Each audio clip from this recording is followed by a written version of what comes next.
Greenland ಕಾಡಲ್ಲಿ ಆ ದಿನ ಸುಂದರವಾದ ಬೆಳಗ್ಗೆ ಆಗಿತ್ತು. ಜಂತುಗಳೆಲ್ಲ ಕೊಳದ ಬಳಿ ನಿಂತ್ಕೊಂಡು ಆ ತಣ್ಣನೆ ಗಾಳಿಯನ್ನು ಎಂಜಾಯ್ ಮಾಡ್ತಾ ಇದ್ರು. ಮತ್ತೆ ಪಕ್ಷಿಗಳು ಅವರವರ ಗೂಡಲ್ಲಿ ಕುತ್ಕೊಂಡು ಆ ಗಾಳಿಯನ್ನು ಎಂಜಾಯ್ ಮಾಡ್ತಿದ್ರು. ಆಗ ಮಂಟು ಬೇಟೆಗಾರ ಕಾಡೊಳಗಡೆ ಬರ್ತಾನೆ. ಈ ಕಾಡಲ್ಲಿ ತುಂಬಾ ಪ್ರಾಣಿಗಳಿವೆ. ಇಲ್ಲಿ ಸ್ವಲ್ಪ ದಿನ ನಿಂತ್ರೆ ಒಳ್ಳೆ ಮಾಲ ಆಗತ್ತೆ, ಮತ್ತೆ ತಿನ್ನೋಕು. ಆಮೇಲೆ ಅವನು ಗುರಿ ಹಿಡಕ್ಕೆ ಶುರು ಮಾಡ್ತಾನೆ. ಅರೆ ವಾ, ಒಂದು ಗಿಳಿ. ಇದರ ವ್ಯಾಲ್ಯೂ ಒಳ್ಳೇದಿದೆ, ಜೀವಂತವಾಗಿ ಹಿಡಿದ್ರೆ ಒಳ್ಳೇದು. ಅವನ ಗುರಿಯನ್ನು ಅಲ್ಲೇ ಕೂತಿರುವ ಆ ಗಿಳಿಯ ಮೇಲೆ ಹಿಡ್ತಾನೆ.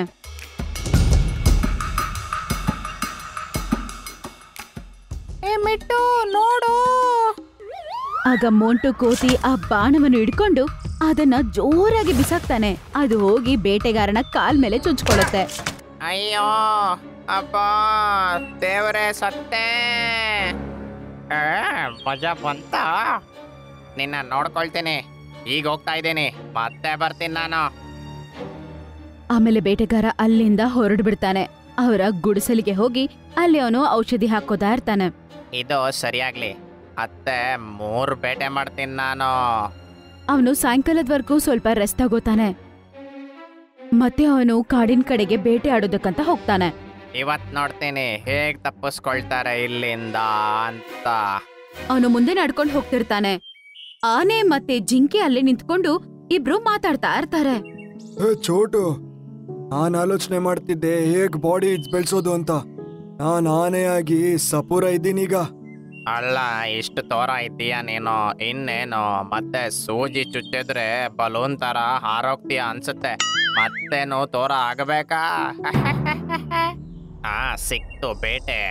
ಹಂಗಂತ ಅನ್ಕೊಂಡು ಬೇಟೆಗಾರ ಆ ಗುರಿಯನ್ನು ಜಿಂಕೆ ಮೇಲೆ ಇಡ್ತಾನೆ. ಮತ್ತೆ ಅವನ ಬಾಣವನ್ನು ಬಿಡ್ತಾನೆ.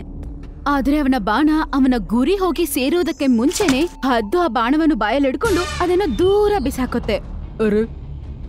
ಇದೆಂತ ಕಾಡು? ಪ್ರಾಣಿಗಳನ್ನ ಪಕ್ಷಿ ಕಾಪಾಡ್ತವೆ, ಪಕ್ಷಿಗಳನ್ನ ಪ್ರಾಣಿಗಳು.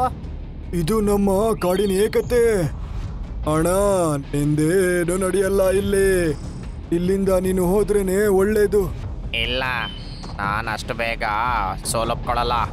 ಆಮೇಲೆ 3 ಪಕ್ಷಿಗಳು ಅವನನ್ನ ಅಟ್ಯಾಕ್ ಮಾಡೋದಕ್ಕೆ ಶುರು ಮಾಡ್ತವೆ. ಅರೆ ಅರೆ, ಅಯ್ಯೋ ಅಯ್ಯೋ ಅಯ್ಯೋ. ಅವನ ತಲೆಯನ್ನು ಕಾಪಾಡ್ಕೊಳ್ಳೋದಕ್ಕೆ ಅಲ್ಲಿಂದ ಅವನು ಓಡೋಗ್ಬಿಡ್ತಾನೆ. ಆಮೇಲೆ ಜಂತುಗಳೆಲ್ಲ ನಗಕ್ಕೆ ಶುರು ಮಾಡ್ತವೆ. ಇವರ ಯುನಿಟಿ ಒಳ್ಳೇದಿದೆ, ಮತ್ತೆ ಅದಕ್ಕೆ ನಾನು ಏನ್ ಮಾಡಕ್ಕಾಗಿಲ್ಲ. ಆದ್ರೆ ಇದಿನ್ನೂ ಉಳಿಯೋದಿಲ್ಲ ಬಿಡು. ಅವನತ್ರ ಒಂದು ಗೂಡಿತ್ತು. ಆ ಗೂಡೊಳಗಡೆ ಒಂದು ಕೆಂಪು ಬಣ್ಣದ ಗಿಳಿ ಇತ್ತು. ಅದನ್ನ ಆಚೆ ತೆಗೆದು ಅದು ಮಾಡ್ಬೇಕಾಗಿರುವ ಕುತಂತ್ರ ಕೆಲಸಗಳನ್ನು ಅದಕ್ಕೆ ಹೇಳ್ತಾನೆ. ಮಾರನೇ ದಿನ ಅದೇ ಗಿಳಿ ಕಾಡೊಳಗಡೆ ಹೋಗುತ್ತೆ. ಅದು ನೋಡುತ್ತೆ, ಒಂದು ನರಿಯ ಮುಂದೆ ಒಂದು ಮಾಂಸದ ತುಂಡು ಬಿದ್ದಿರುತ್ತೆ. ಆಮೇಲೆ ಅದು ನಿದ್ದೆ ಮಾಡ್ತಾ ಇರುತ್ತೆ. ಹೀಗಿದೆ ಮಜಾ. ಆ ಮಾಂಸದ ತುಂಡನ್ನು ಎತ್ಕೊಂಡು ಹೋಗಿ ಹದ್ದು ಕೂತಿರುವ ಮರದ ಮೇಲೆ ಹೋಗಿ ಇಟ್ಬಿಡುತ್ತೆ. ಆ ಸಮಯದಲ್ಲಿ ಹದ್ದು ಕೂಡ ನಿದ್ದೆ ಮಾಡ್ತಿರುತ್ತೆ. ಅದಕ್ಕೆ ಆ ಮಾಂಸದ ಸುವಾಸನೆ ಬಂದಿದ ತಕ್ಷಣ ಆ ಹದ್ದು ಕಣ್ಣು ತೆಗೆದು ನೋಡುತ್ತೆ. ಇದು ಹೆಂಗಪ್ಪ ಇಲ್ ಬಂತು? ಹೆಂಗೋ ಹಸುವಾಗಿತ್ತು, ಹೀಗಿದನ ತಿನ್ಬಿಡ್ತೀನಿ ಹಂಗಂತ ಅನ್ಕೊಂಡು ಆ ಹದ್ದು ಆ ಮಾಂಸದ ತುಂಡನ್ನು ತಿನ್ನಕ್ಕೆ ಶುರು ಮಾಡ್ಬಿಡುತ್ತೆ. ಇನ್ನೊಂದು ಕಡೆ ನರಿ ಎದ್ದೊಳುತ್ತೆ. ಈ ಮಾಂಸ ಎಲ್ಲೋಯ್ತು? ಇಲ್ಲೇ ಇಟ್ಟಿದ್ದಲ್ವಾ ನಾನು. ಆಗ ಕೆಂಪು ಗಿಳಿ ಅವನತ್ರ ಹೋಗುತ್ತೆ. ಅಣ್ಣ, ನಾನೇ ಗೊತ್ತು ಯಾರ್ ನಿನ್ ಮಾಂಸ ಕದ್ದಿರೋದಂತ. ಆದ್ರೆ ನೀನ್ ಪ್ರಾಮಿಸ್ ಮಾಡು, ನಾನ್ ಹೇಳಿದ್ದಂತ ಹೇಳ್ಬೇಡ. ಇಲ್ಲ ಅಂದ್ರೆ ಕೊಂದ್ಬಿಡ್ತಾಳೆ ಅವಳು. ಏನೂ ಆಗಲ್ಲ ಬಿಡು. ನೀನ್ ಹೇಳು ನನಗೆ, ಯಾರ್ ನನ್ ಮಾಂಸ ಕದ್ದಿದ್ದು? ಸರಿ, ನಾನ್ ನೋಡ್ದೆ ಚಿಂಕಿ ಹದ್ದು ನಿನ್ನ ಮಾಂಸ ತುಂಡನ್ ಕತ್ಕೊಂಡೋಯ್ತು. ಹಂಗಂತ ಅನ್ಕೊಂಡು ನರಿ ಅಲ್ಲಿಂದ ಹೊರಡಿ ಆ ಹದ್ದಿನ ಬಳಿ ಹೋಗುತ್ತೆ. ವಾವ್, ನನ್ನ ಮಾಂಸದ ತುಂಡನ್ನ ನೀನ್ ತಿಂತಾ ಇದ್ದೀಯಾ? ಕದಿಯಕ್ ಮರ್ಯಾದೆ ಇಲ್ವಾ ನಿಂಗೆ? ನಾನು ಕಳ್ತನ ಮಾಡಿಲ್ಲ. ನಾನು ನಿದ್ದೆಯಿಂದ ಎದ್ದು ನೋಡಿದಾಗ ಇದು ನನ್ನ ಮನೆಯಲ್ಲೇ ಇತ್ತು. ಅದೇನ್ ಹಾರ್ಕೊಂಡ್ ಬಂತ? ಅವರಿಬ್ಬರ ಮಧ್ಯೆ ದೊಡ್ಡ ಜಗಳನೆ ಶುರುವಾಗತ್ತೆ. ಎಲ್ಲ ಜಂತುಗಳು ಮತ್ತು ಪಕ್ಷಿಗಳು ಎಲ್ಲರೂ ಅಲ್ಲಿಗೆ ಬಂದ್ಬಿಡ್ತಾರೆ. ಐಡಿಯಾ ವರ್ಕ್ ಆಗ್ತಾ ಇದೆ. ಆಮೇಲೆ ಈ ರೀತಿ ಅದು ಎಲ್ಲರ ಮಾಂಸವನ್ನು ಕಳ್ತನ ಮಾಡ್ಕೊಂಡು ಅದು ಪಕ್ಷಿಗಳ ಮನೆಯಲ್ಲಿ ಹಾಕ್ತಾ ಇತ್ತು. ಪಕ್ಷಿಗಳ ಮೇಲೆ ದೌರ್ಜನ್ಯ ಮಾಡಿ ಅದು ಜಂತುಗಳ ಮೇಲೆ ಹಾಕ್ತಾ ಇತ್ತು. ಈಗ ಜಂತುಗಳು ಮತ್ತು ಪಕ್ಷಿಗಳ ಮಧ್ಯೆ ಜಗಳ ಶುರು ಆಗ್ಬಿಡುತ್ತೆ. ಈಗ ಅವರೆಲ್ಲರೂ ಎದುರು ಬದರಾಗಿ ನಿಂತಿರ್ತಾರೆ. ನಿಮ್ದೆಲ್ಲ ಜಾಸ್ತಿ ಆಗೋಯ್ತು. ಈಗ ಒಂದ ನೀವಿರ್ತೀರಿ ಇಲ್ಲ ನಾವಿರ್ತೀವಿ. ಓ ಇದಾ ಪ್ಲಾನು. ಸರಿ, ಹಾಗಾದ್ರೆ ಇವತ್ತು ಸಂಜೆ ನದಿ ಹತ್ರ ನಾವ್ ನಿಮ್ಮನ್ನ ಎಲ್ಲರನ್ನು ಮುಗಿಸ್ಬಿಡ್ತೀವಿ. ಯಜಮಾನ್ರೆ, ಪಾರ್ಟಿ ಇವತ್ತು. ಇವತ್ತಂತೂ ಫುಲ್ ಪಾರ್ಟಿ ಮಚ್ಚ. ಒಳ್ಳೆ ತಿನ್ನೋಣ ಇವತ್ತು. ಸಾಯಂಕಾಲ ಆದ ನಂತರ ಬೇಟೆಗಾರ ಮತ್ತೆ ಆ ಗಿಳಿ ಒಂದು ಮರದ ಕೆಳಗಡೆ ನಿಂತ್ಕೊಂಡು ಏನ್ ನಡೀತಾ ಇದೆ ಅಂತ ನೋಡ್ತಾ ಇರ್ತಾರೆ. ಒಂದು ಕಡೆ ಜಂತುಗಳ ಗುಂಪು, ಇನ್ನೊಂದು ಕಡೆ ಪಕ್ಷಿಗಳ ಗುಂಪು ನಿಂತಿರ್ತಾರೆ. ಅವರೆಲ್ಲರೂ ಎದುರು ಬದರಿಗೆ ನಿಂತಿರ್ತಾರೆ ಮತ್ತೆ ತುಂಬಾನೇ ಕೋಪದಲ್ಲಿರ್ತಾರೆ. ಮಜಾ ಈಗಿದೆ. ಈಗ ಶುರುವಾಗುತ್ತೆ ಮೊದಲ ಫೈಟು. ಅದನ್ ಕೇಳಿಸ್ಕೊಂಡು ಮೋಂಟು ಕೋತಿ ಅದರ ಕೈಯಲ್ಲಿ 2 ಮಾಂಸ ತುಂಡುಗಳನ್ನು ಎತ್ಕೊಂಡ್ ಬಂದು ಅಲ್ಲಿ ಮಧ್ಯದಲ್ಲಿ ಇಡುತ್ತೆ.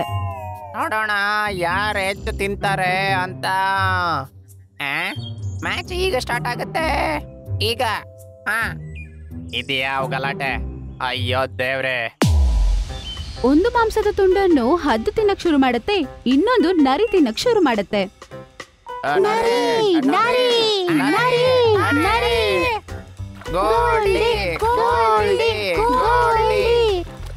ಫ್ರೆಂಡ್ಸ್, ನರಿ ಮೊದ್ಲು ತಿಂದಿರೋದು, ಅದಕ್ಕೆ 10 ವಿನ್ನರ್. ನಾನ್ ವಿನ್ ಆದೆ. ಏನಿದು? ಫಸ್ಟ್ ತಿಂದದ್ ನರಿ ಆದ್ರೆ ಅದ್ ಹೇಗ್ ವಿನ್ ಆಗುತ್ತೆ? ಈಗ ಸೆಕೆಂಡ್ ರೌಂಡು. ಯಾರು ಮೊದ್ಲು ಮರದ ಮೇಲೆ ಹತ್ತಾರೆ ಅಂತ. ಪಕ್ಷಿನ ಪ್ರಾಣಿಯ? ಹಂಗಂತ ಅನ್ಕೊಂಡು ಮೋಂಟು ಕೋತಿ ಬೇಗ ಬೇಗ ಮರ ಹತ್ತಕ್ ಶುರು ಮಾಡುತ್ತೆ. ಮತ್ತೆ ಪಕ್ಷಿ ಬೇಗ ಹಾರಿ ಹೋಗಿ ಆ ಮರದ ಮೇಲೆ ಕುತ್ಕೊಳ್ಳುತ್ತೆ. ಈ ರೌಂಡಿನ ವಿನರ್ ಮಂಗ. ಕ್ಲಾಪ್ಸ್ ಮಾಡಿ, ಕ್ಲಾಪ್ಸು. ಇವ್ರು ಯಾವಾಗ ಕೊಲ್ತಾರೆ ಒಬ್ಬರನ್ನೊಬ್ರು. ಈಗಾಗತ್ತೆ ಮೃತ್ಯು ಆಟ ಅನ್ಸುತ್ತೆ. ಈಗ ಹೊಡ್ಕೊಳ್ತಾರೆ. ನೋಡೋಣ ಯಾರು ಪ್ರಾಣಿ ಮತ್ತೆ ಪಕ್ಷಿಯಲ್ಲಿ ಚೆನ್ನಾಗಿ ಡ್ಯಾನ್ಸ್ ಮಾಡ್ತಾರೆ ಅಂತ. ಅದನ್ ಕೇಳಿಸ್ಕೊಂಡು ಬೇಟೆಗಾರನಿಗೆ ತಲೆನೇ ಕೆಟ್ಟೋಗ್ಬಿಡುತ್ತೆ. ಆಮೇಲೆ ಅವನು ಮಧ್ಯದಲ್ಲಿ ಓಡೋಗಿ ನಿಂತಾನೆ. ಸಾಕು, ಆಯ್ತಾಯ್ತು. ನಿಮಗೇನ್ ತಲೆ ಕೆಟ್ಟಿದ್ಯಾ? ಫೈಟ್ ಮಾಡಬೇಕು ಅಂದ್ರೆ ಹೊಡ್ಕೊಳ್ಳಿ. ಇದೆಲ್ಲ ಏನು ಅಂತ? ಇದರಿಂದ ಗಲಾಟನೆ ಆಗಲ್ಲ ನಿಮ್ಮಲ್ಲಿ. ಅದನ್ ಕೇಳಿಸ್ಕೊಂಡು ಜಂತುಗಳೆಲ್ಲ 1 ನಿಮಿಷ ಸೈಲೆಂಟ್ ಆಗಿರುತ್ತೆ. ಆಮೇಲೆ ಎಲ್ಲರೂ ನಗಕ್ಕೆ ಶುರು ಮಾಡ್ತಾರೆ. ನಮ್ಮಲ್ಲಿ ಗಲಾಟೆನೇ ಆಗಲ್ಲ. ಅದೇ ದಿನ ನಾನು ಹೇಳಿದ್ದೆ ಅಲ್ವಾ ನಿನಗೆ? ಮತ್ತೆ ಯಾಕೆ ನೀನು ನಿನ್ನ ಗಿಳಿಯನ್ನ ಬಿಟ್ಟು ಗಲಾಟೆ ಮಾಡ್ಸಕ್ ಟ್ರೈ ಮಾಡಿದ್ದು? ನಿಮಗ್ ಗೊತ್ತಾದಲ್ಲ. ನಮಗ್ ಮೊದ್ಲೇ ದಿನನೇ ಗೊತ್ತು ಆ ಗಿಳಿ ನೀನ್ ಬಿಟ್ಟಿದ್ದು ಅಂತ. ಸುಮ್ನೆ ನಾವು ಕೂಡ ನಿನಗೆ ಎಂಟರ್ಟೈನ್ಮೆಂಟ್ ಮಾಡಕ್ ಗಲಾಟೆ ಮಾಡಿದ್ದು. ಹೇಗಿತ್ತು ನಾಟಕ? ಆಮೇಲೆ ಆ ಬೇಟೆಗಾರ ಕೋಪದಿಂದ ಹೇಳ್ತಾನೆ, ನಾನು ಯಾರನ್ನು ಬಿಡಲ್ಲ. ರಿವೆಂಜ್ ತಗೊಳ್ತೀನಿ. ಟೈಮ್ ಬಂತಾಯ್ತು ನೀನೀಗ ನಿನ್ ಪ್ರೈಸ್ ಕೊಡಕ್ಕೆ. ಫ್ರೆಂಡ್ಸ್, ಸ್ಟಾರ್ಟ್ ಮಾಡಿ. ಅದನ್ ಕೇಳಿಸ್ಕೊಂಡು ಎಲ್ಲಾ ಪಕ್ಷಿಗಳು ಅವನನ್ನ ಅಟ್ಯಾಕ್ ಮಾಡೋದಕ್ಕೆ ಓಡ್ತವೆ. ತಲೆ ನಂದು, ಅಯ್ಯೋ. ಆಮೇಲೆ ಗೇಂಡ ಮೃಗ ಅವನನ್ನು ಗುದ್ದಿ ದೂರ ಬಿಸಾಕ್ಬಿಡುತ್ತೆ. ಯಜಮಾನ್ರೆ, ಎಲ್ಲೋಗ್ತಿದ್ದೀರಾ? ನಾನು ಬರ್ತೀನಿ. ಹಂಗಂತ ಆ ಗಿಳಿ ಕೂಡ ಅವನಿಂದನೇ ಹಾರ್ಕೊಂಡು ಹೋಗ್ಬಿಡುತ್ತೆ. ಫ್ರೆಂಡ್ಸ್, ಏಕತೆಯಲ್ಲಿ ತುಂಬಾ ಶಕ್ತಿ ಇದೆ. ಎಷ್ಟೇ ದೊಡ್ಡ ಸಮಸ್ಯೆ ಬಂದ್ರೂ ಕೂಡ ಸಾಲ್ವ್ ಮಾಡ್ಬೋದು. ನಿಮ್ಮ ಫ್ರೆಂಡ್ಸ್ ಅನ್ನ ನಂಬೇಕು ಫ್ರೆಂಡ್ಸ್. ಯಾರೋ ಹೇಳಿದ್ರು ಅಂತ ಅದನ್ನ ಹಾಳು ಮಾಡಬಾರ್ದು. ಅರೆ ವಾ ಮಿಂಕಿ, ನೀನಂತರೂ 3 ಮೊಟ್ಟೆ ಕೊಟ್ಟಿದೀಯ. ಇದರ ಅರ್ಥ ನಾನು ಮಾಮ ಆಗೋನಿದ್ದೀನಿ. ಇನ್ನು ಸ್ವಲ್ಪ ದಿನದಲ್ಲೇ ತಂದೆ ತಾಯಿ ಆಗ್ತೀವಂತ ಸಂತೋಷವಾಗಿದೆ. ನಾನು ಮಾಮ ಆಗ್ತೀನಂತ ನನಗೂ ತುಂಬಾ ಸಂತೋಷ ಆಗ್ತಿದೆ. ಬಂದ್ಬಿಟ್ರು ಸಂತೋಷ ಪಡೋದಕ್ಕೆ. ಇವರ ಈ ಮೊಟ್ಟೆಗಳನ್ನ ಈಗ್ಲೇ ತಿಂದು ಇವು ಕನಸುಗಳನ್ನೆಲ್ಲ ನಾಶ ಮಾಡ್ತೀನಿ. ಕಾಡಲ್ಲಿ ಒಂದು ಆಲದ ಮರದ ಕೆಳಗಡೆ ಮಿಂಕಿ ಕೊಕ್ಕರೆ ಮತ್ತು ಟೋನಿ ಕೊಕ್ಕರೆಯ ಜೋಡಿ ಜೀವಿಸ್ತಿತ್ತು. ಇಬ್ರು ಒಬ್ಬರನ್ನೊಬ್ಬರು ತುಂಬಾನೇ ಪ್ರೀತಿಸ್ತಿದ್ರು. ಒಂದಿನ ಮಿಂಕಿ ಕೊಕ್ಕರೆ 3 ಮೊಟ್ಟೆ ಇಡುತ್ತೆ. ದೇವರ ಕೃಪಾಶೀರ್ವಾದ, ಇವತ್ ನೀನು ಮೊದಲ ಬಾರಿಗೆ ಮೊಟ್ಟೆ ಕೊಟ್ಟಿದೀಯಾ ಮಿಂಕಿ. ನಾವು ಬೇಗ ಅಪ್ಪ ಅಮ್ಮ ಆಗ್ತಿದೀವಿ. ನನಗೆ ಯೋಚನೆ ಮಾಡಿದ್ರೇನೆ ತುಂಬಾ ಸಂತೋಷ ಅನಿಸ್ತಿದೆ. ಸ್ವಲ್ಪ ದೂರದಿಂದ ಒಂದು ನರಿ ಕೂಡ ಆ ಗುಹೆಯಿಂದ ಅವ್ರನ್ನ ನೋಡ್ತಿರುತ್ತೆ. ಅದನ್ನ ಯೋಚನೆ ಮಾಡ್ತಿದ್ರೆ ನನಗೂ ತುಂಬಾ ಸಂತೋಷ ಆಗ್ತಿದೆ. ನಾನೀ 3 ಮೊಟ್ಟೆಗಳನ್ನು ತಿಂದ್ರೆ ಆಹಾ ಏನು ರುಚಿಯಾಗಿರುತ್ತೆ. ಆಗ ಅವರಿಬ್ಬರ ಬಳಿ ಮೋಂಟು ಬಾತು ಬರುತ್ತೆ. ಅರೆ ವಾ ಮಿಂಕಿ, ನೀನಂತ್ರೂ 3 ಮೊಟ್ಟೆ ಕೊಟ್ಟಿದೀಯಾ. ಇದರ ಅರ್ಥ ನಾನು ಮಾಮ ಆಗೋನಿದ್ದೀನಿ. ಹಾ ಮೋಂಟು ಅಣ್ಣ, ನೀವು ಕೂಡ ಬೇಗ ಮಾಮ ಆಗ್ತೀರಾ. ಮತ್ತೆ ಹೇಳು, ಹೇಗಿದೆಯೋ ಮೊಂಟು ಬಾತ್ಕೊಳ್ಳಿ. ನಾನ್ ತುಂಬಾ ಚೆನ್ನಾಗಿದ್ದೀನಿ. ಕೆರೆಯ ಆ ಕಡೆಗೆ ತುಂಬಾನೇ ಗೋಲ್ಡನ್ ಫಿಶ್ ಸಿಕ್ಕಾಕೊಂಡಿವೆ. ನಾನ್ ಅನ್ಕೊಂಡೆ ನಿಮ್ಗೆ ಹೇಳ್ಬೇಕು ಅಂತ. ಏನ್ ಹೇಳ್ದೆ? Golden fish? ಅದಂತೂ ನಮ್ಮಿಬ್ಬರಿಗೂ ಫೇವ್ರೇಟ್ ಆಗಿದೆ. ನಡಿ, ನಾವೀಗ್ಲೇ ಹೊರಡೋಣ. ಅವರಿಬ್ಬರು ಆ ಮೊಟ್ಟೆಗಳನ್ನ ಅಲ್ಲೇ ಬಿಟ್ಬಿಟ್ಟು ಬಾತುಕೋಳಿಯ ಜೊತೆಗೆ ಹೋಗ್ಬಿಡ್ತಾರೆ. ಆಗ ನರಿಯ ಬಾಯಲ್ಲಿ ನೀರೂರುತ್ತೆ ಮತ್ತೆ ಮೊಟ್ಟೆಗಳ ಬಳಿ ಹೋಗುತ್ತೆ. ಇನ್ನು ಸ್ವಲ್ಪ ದಿನದಲ್ಲೇ ತಂದೆ ತಾಯಿ ಆಗ್ತೀವಂತ ಸಂತೋಷವಾಗಿದೆ. ಹಾ, ನಾನು ಮಾಮ ಆಗ್ತೀನಂತ ನನಗೂ ತುಂಬಾ ಸಂತೋಷ ಆಗ್ತಿದೆ. ಬಂದ್ಬಿಟ್ರು ಸಂತೋಷ ಪಡೋದಕ್ಕೆ. ಇವರ ಈ ಮೊಟ್ಟೆಗಳನ್ನ ಈಗ್ಲೇ ತಿಂದು ಇವ್ ಕನಸುಗಳನ್ನೆಲ್ಲ ನಾಶ ಮಾಡ್ತೀನಿ ಹಂಗಂತ ಅನ್ಕೊಂಡು ಅದು ಆ ಮೊಟ್ಟೆಗಳನ್ನ ಒಂದೊಂದಾಗಿ ತಿನ್ನುತ್ತೆ. ಆಹಾ, ಏನು ರುಚಿ, ಏನು ರುಚಿ. ರುಚಿ ಎಲ್ಲ ಹಂಗೆ ನಾಲಿಗೆನಲ್ಲೇ ನಿಂತಿದೆ. ಆಮೇಲೆ ಅದು 3ನೇ ಮೊಟ್ಟೆಯನ್ನು ಕೂಡ ತಿನ್ಬಿಡುತ್ತೆ. ವಾಹ್, ಸಖತ್ ರುಚಿ. ಇಷ್ಟುವರೆಗೂ ಎಷ್ಟೋ ಮೊಟ್ಟೆಗಳನ್ನು ತಿಂದಿದ್ದೀನಿ, ಆದ್ರೆ ಇಷ್ಟು ರುಚಿಯಾದ ಮೊಟ್ಟೆ ನಾನು ತಿಂದೇ ಇಲ್ಲ. ಸ್ವಲ್ಪ ತಾದ್ಮೇಲೆ ಆ 2 ಕೊಕ್ಕರೆಗಳು ವಾಪಸ್ ಬಂದು ನೋಡ್ತಾರೆ. ಅಲ್ಲಿ ಮೊಟ್ಟೆಗಳಿರೋದಿಲ್ಲ. ಅಯ್ಯೋ, ಏನಿದು? ನನ್ನ ಮೊಟ್ಟೆಗಳು ಯಾರು ಎತ್ಕೊಂಡೋದ್ರು? ನನ್ಗನ್ಸುತ್ತೆ ಯಾವ್ದೋ ದುಷ್ಟ ಪ್ರಾಣಿ ಅದನ್ನ ತಿಂದಾಕಿದೆ ಅಂತ. ಅವರಿಬ್ಬರಿಗೂ ಇದು ನೋಡಿ ತುಂಬಾ ಬೇಜಾರಾಗ್ತಾರೆ. ಇಬ್ರು ತುಂಬಾ ಕಷ್ಟಪಡ್ತಾರೆ. ದೂರದಿಂದ ನೋಡ್ತಿರುವ ನರಿಗೆ ತುಂಬಾನೇ ಸಂತೋಷ ಆಗ್ತಿತ್ತು.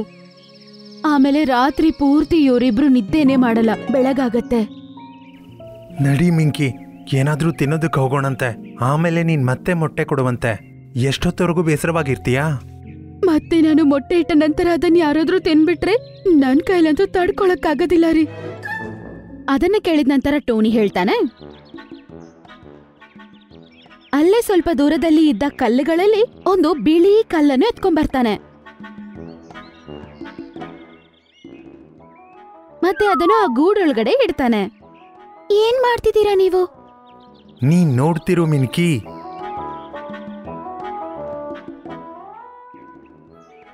ಮತ್ತೆ ಹೋಗ್ತಾನೆ. ಮತ್ತೆ ಒಂದು ಬಿಳಿ ಕಲ್ಲನ್ನು ಎತ್ಕೊಂಡ್ ಬರ್ತಾನೆ. ಮತ್ತೆ ಅದನ್ನ ಆ ಗೂಡಲ್ಲಿ ಇಡ್ತಾನೆ. ಇವೆರಡು ಕಲ್ಲು ಮೊಟ್ಟೆ ತರ ಕಾಣಿಸ್ತಾ ಇದೆ. ಈಗ ನಮ್ಗೆ ಗೊತ್ತಾಗುತ್ತೆ ನಮ್ಮ ಮೊಟ್ಟೆಗಳನ್ನ ಯಾರ್ ಕದಿದ್ರು ಅಂತ. ಸರಿ ಆಯ್ತು, ಏನಾಗತ್ತೋ ನೋಡೋಣ.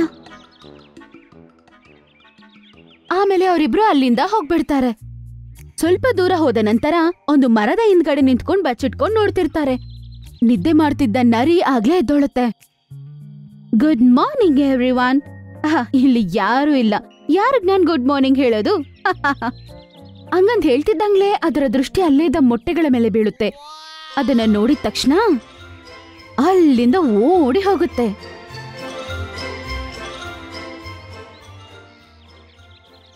ಅರೆ ವಾ, ಇವತ್ತು ಇವರಿಬ್ರು ನನ್ಗೋಸ್ಕರ ಬೆಳಗ್ಗೆ 2 ಮೊಟ್ಟೆ ಇಟ್ಟೋಗಿದ್ದಾರೆ. ಅಯ್ಯೋ, ನನ್ ಬಗ್ಗೆ ಪಾಪ ಎಷ್ಟು ಅಕ್ಕರೆ ಇವ್ರಿಗೆ. ಹಂಗಂತ ಟಕ್ ಅಂತ ಬಾಯಿ ಹಾಕತ್ತೆ. ಅದು ಹೋಗಿ ಸಿಕ್ಕಾಕೊಳ್ಳುತ್ತೆ. ಆಮೇಲೆ ಅದನ್ನ ಕೆಳಗಡೆ ಹೋಗುದ್ ಬಿಡುತ್ತೆ. ಅಯ್ಯೋ ದೇವ್ರೆ, ಇದು ಕಲ್ಲ. ಈ ಕೊಕ್ಕರೆ ತುಂಬಾನೇ ಬುದ್ಧಿವಂತೆ. ಅರೆ ಬಿಡು, ಇನ್ನೊಂದ್ಸಲ ನಾನು ಭದ್ರವಾಗಿರ್ತೀನಿ. ಇವಾಗ ನಾನು ಇಲ್ಲಿಂದ ಹೋಗ್ಲೇಬೇಕು ಹಂಗಂತ ಅನ್ಕೊಂಡು ಅದು ಗುಹೆ ಒಳಗಡೆ ವಾಪಸ್ ಹೋಗ್ಬಿಡುತ್ತೆ. ಅಯ್ಯೋ ದೇವ್ರೆ, ಇದೊಂದು ಕೊಕ್ಕರೇನಾ? ಇದನ್ನ ನಾವು ಎದುರ್ಸಕ್ಕಾಗೋದಿಲ್ಲ. ಇನ್ಮೇಲೆ ಜೀವನದಲ್ಲಿ ನಾವು ತಂದೆ ತಾಯಿ ಆಗಕ್ಕೆ ಆಗೋದಿಲ್ಲ. ನಮ್ಗಿಂತ ಯಾರಾದ್ರೂ ಶಕ್ತಿವಂತರು ದುಷ್ಟರಾಗಿದ್ರೆ ನಾವು ಅವ್ರನ್ನ ಸೋಲ್ಸಲ್ಲ ಅಂತೇನಲ್ಲ. ನಾವು ನಮ್ಮ ಬುದ್ಧಿಯನ್ನ ಉಪಯೋಗಿಸಿ ಚತುರತೆಯಿಂದ ಕೆಲಸ ಮಾಡ್ಬೇಕು ಅಷ್ಟೇ. ಅದನ್ ಕೇಳಿಸ್ಕೊಂಡು ಮಿಂಕಿ ಕೊಕ್ಕರೆಗೆ ಏನೂ ಅರ್ಥನೇ ಆಗಲ್ಲ. ಆದ್ರೆ ಚಿಂಕಿಗೆ ಮಾತ್ರ ಕರೆಕ್ಟ್ ಆಗಿ ಅದ್ರ ಬಗ್ಗೆ ಐಡಿಯಾ ಇತ್ತು. ಮಿಂಕಿ, ನನ್ ಜೊತೆಗ್ ಬಾ.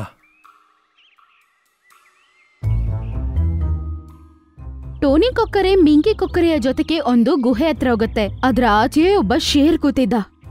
ಶೇರ್ ಖಾನ್, ಶೇರ್ ಖಾನ್, ನಿಮ್ಮ ಪ್ರಾಣಕ್ಕೆ ಅಪಾಯವಿದೆ, ಬೇಗ ಇಲ್ಲಿಂದ ಹೊರಟೋಗಿ.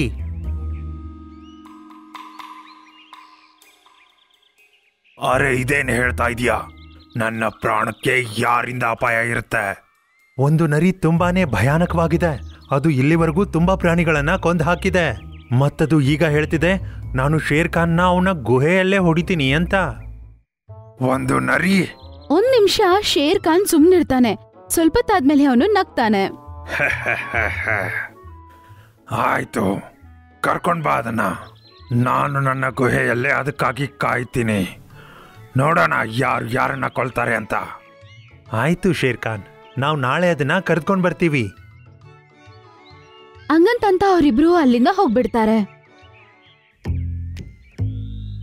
ಸ್ವಲ್ಪ ದೂರ ಹೋದ ನಂತರ ಮಿಂಕಿ ಟೋನಿ ಹತ್ರ ಹೇಳುತ್ತೆ, ಏನ್ ಮಾಡ್ ಬಂದಿದ್ದೀರಾ?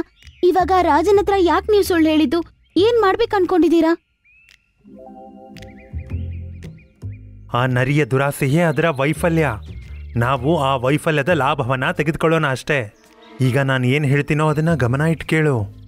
ಹಂಗಂತ ಟೋನಿ ಕೊಕ್ಕರೆ ಮಿಂಕಿಗೆ ಏನಂತ ಹೇಳುತ್ತೋ ಗೊತ್ತಿಲ್ಲ. ಆಮೇಲೆ ಅವರಿಬ್ರು ಗೂಡತ್ರ ಹೋಗ್ತಾರೆ. ಆಮೇಲೆ ಅವರಿಬ್ರು ನಿದ್ದೆ ಮಾಡ್ಬಿಡ್ತಾರೆ. ಇವತ್ತು ಸಾಯಂಕಾಲ ನಾನು ನಿದ್ದೆ ಮಾಡಲ್ಲ. ಇವತ್ತು ರಾತ್ರಿ ಇವರು ಮೊಟ್ಟೆ ಇಟ್ಟ ನಂತರ ನಾನು ಖಂಡಿತವಾಗ್ಲೂ ಅದನ್ನ ತಿಂದೇ ನಿದ್ದೆ ಮಾಡೋದು. ಹಂಗಂತ ಅನ್ಕೊಂಡು ಅದು ಎದ್ದೇ ಕೂತಿರುತ್ತೆ. ಬೆಳಗ್ಗಾದ ನಂತರ ಮಿಂಕಿ ಕೊಕ್ಕರೆ ಮೆತ್ತಗೆ ಹೀಗಂತ ಹೇಳ್ತಾ ನಿಂತ್ಕೊಳ್ಳುತ್ತೆ, ರೀ ಎದ್ದೋಳಿ ರೀ, ನನ್ಗೆ ಮೊಟ್ಟೆ ಇಡೋ ಸಮಯ ಬಂತು.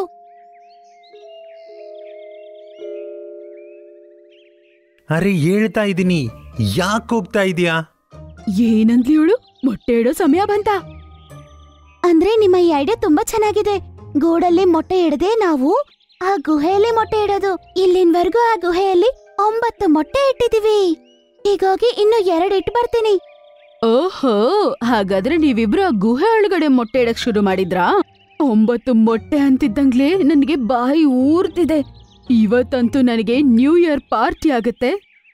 ಅವರಿಬ್ರು ಗುಹೆ ಕಡೆಗೆ ನಡ್ಕೊಂಡು ಹೋಗ್ತಿರ್ತಾರೆ. ಆಗ ನರಿ ಕೂಡ ಅವ್ರ ಹಿಂದ್ಗಡೆನೆ ಹೋಗುತ್ತೆ. ಅವರಿಬ್ರು ಶೇರಿನ ಗುಹೆ ಒಳಗಡೆ ಹೋಗ್ತಾರೆ. ಮತ್ತೆ ನರಿ ಕೂಡ ಪಟ್ ಅಂತ ಒಳಗಡೆ ಹೋಗುತ್ತೆ. ಅರೆ, ಇದ್ರೊಳಗಡೆ ತುಂಬಾ ಕತ್ತಲಾಗಿದೆ. ಎಲ್ಲಿದ್ದೀರಾ? ನಾನು ಇವಾಗ್ಲೇ ತಿನ್ಲೇಬೇಕು. ಇವತ್ತಂತೂ ನನಗೆ ತುಂಬಾ ಹಸಿವಾಗ್ಬಿಟ್ಟಿದೆ. ಹಾ. ಅದರ ಶಬ್ದ ಕೇಳಿಸಿದ ತಕ್ಷಣ ಶೇರ್ ಖಾನ್ ಮುಂದೆ ಬಂದು ನಿಲ್ತಾನೆ. ಶೇರ್ ಖಾನಿನ ನೋಡಿದ ತಕ್ಷಣ ನರಿಗೆ ತುಂಬಾನೇ ಭಯ ಆಗ್ಬಿಡುತ್ತೆ. ಓಹೋ, ಅಂದ್ರೆ ನೀನನ್ನ ತಿಂತೀಯಾ? ಅದು ಹೊಟ್ಟೆ ತುಂಬಾ? ಬಾ, ನಾನ್ ನಿನ್ನ ನ್ಯೂ ಇಯರ್ ಪಾರ್ಟಿ ಮಾಡಿಸ್ತೀನಿ. ಅರೆ ಶೇರ್ ಖಾನ್, ನಾನು ನಿಮ್ಮನ್ನ ಹೆಂಗ್ ತಿಂತೀನಿ? ಅಯ್ಯೋ! ಶೇರ್ ಖಾನ್ ಅವನ್ನ ಅಟ್ಯಾಕ್ ಮಾಡ್ತಾನೆ. ಅವನ ಕತ್ತನ್ನು ಬಾಯಿಂದ ಕಚ್ಚಿಬಿಡ್ತಾನೆ. ಅದನ್ನ ನೋಡಿದ ತಕ್ಷಣ ಈ ಕೊಕ್ಕರೆಗಳಿಗೆ ತುಂಬಾ ಸಂತೋಷ ಆಗತ್ತೆ. ಮತ್ತೆ ಅವರ ಗೂಡತ್ರ ಅವರಿಬ್ರು ಹೋಗಿ 3 ಮೊಟ್ಟೆಯನ್ನು ಇಡುತ್ತೆ. ನೀವು ಸರಿಯಾಗಿ ಹೇಳಿದ್ರಿ. ಬುದ್ಧಿನ ಸರಿಯಾಗಿ ಉಪಯೋಗಿಸ್ತಾ ಬುದ್ಧಿವಂತಿಕೆಯಿಂದ ಯೋಚನೆ ಮಾಡಿದ್ರೆ ಎಷ್ಟೇ ದೊಡ್ಡ ತಾಕತ್ವರರಾಗಿದ್ರು ನಾವು ಅವ್ರನ್ನ ಸೋಲಿಸಬಹುದು. ಸ್ವಲ್ಪ ದಿನದ ನಂತರ ಮೊಟ್ಟೆಗಳಿಂದ ಮಗು ಆಚೆ ಬರುತ್ತೆ. ಮತ್ತೆ ತಂದೆ ತಾಯಿ ಆಗ್ಬೇಕಂತ ಅನ್ಕೊಂಡಿರುವ ಆ ಕನಸು ನನಸಾಗುತ್ತೆ.